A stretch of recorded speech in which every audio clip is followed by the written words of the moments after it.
अस्सलाम वालेकुम दोस्तों, अॼु न्यू अपडेट सां गॾु हाज़िर थी चुका आहियूं। इन खां पहिरीं असांजे चैनल ते न्यू आहे त सब्सक्राइब करे हाल ते क्लिक कंदा दोस्तों। त KTN जे ड्रामो जेको जिंदो आहे त हुनजो नालो चेंज कयो वियो आहे दोस्तों। त हिन जे बारे में तव्हां सां ॻाल्हि ॿोल करणी दोस्तों।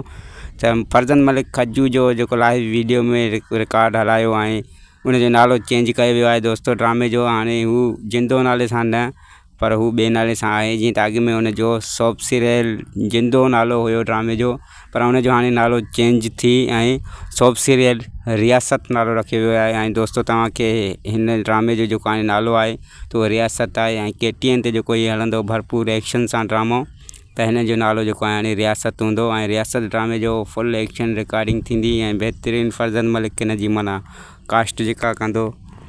ऐं फरज़न मलिक खजू जेको चयो आहे त हिन में बहितरीनु कास्ट थींदी, जीअं त आज़म मेघल हूंदो, जीअं त हाणे शबाना सोलंकी हूंदी ऐं बहितरीनु अदाकार हिन में हूंदा। ऐं मुर्क सखर वारी जेका टिकटॉकर आहे बहितरीनु अदाकार बि आहे उहा बि हूंदी।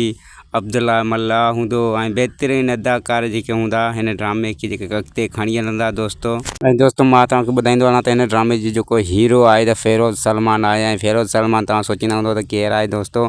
त जीअं त तव्हां कंडन जी सेज ड्रामो ॾिठो हूंदो त हुन में जेको जमाल जो किरदारु कयो, ससूईअ जे जमाल जो किरदारु कयो, उहो ई हिन ड्रामे जो हीरो थींदो। जंहिंखे बि माना हिन जी माना ॼाण हुजे ऐं कंडन सेज में हुननि जो माना जमाल नाले सां किरदारु ॾिठो हुजे त उहो कमेंट में पंहिंजी राय ॾिए त उहो हिन ड्रामे जो हीरो आहे। ऐं बहितरीनु अंदाज़ सां हिन ड्रामे खे निभाए वेंदो। आज़म मेंगल हूंदो, इरफान शेख हूंदो, सभु अदाकार थी सघे थो हिन में असद कुरैशी जो असां घणे क़दुरु चई नथा सघूं, पर थी सघे थो हुनजी बि एंट्री थिए हिन ड्रामे में ऐं बहितरीनु तरीक़े सां ही ड्रामो अॻिते वधे।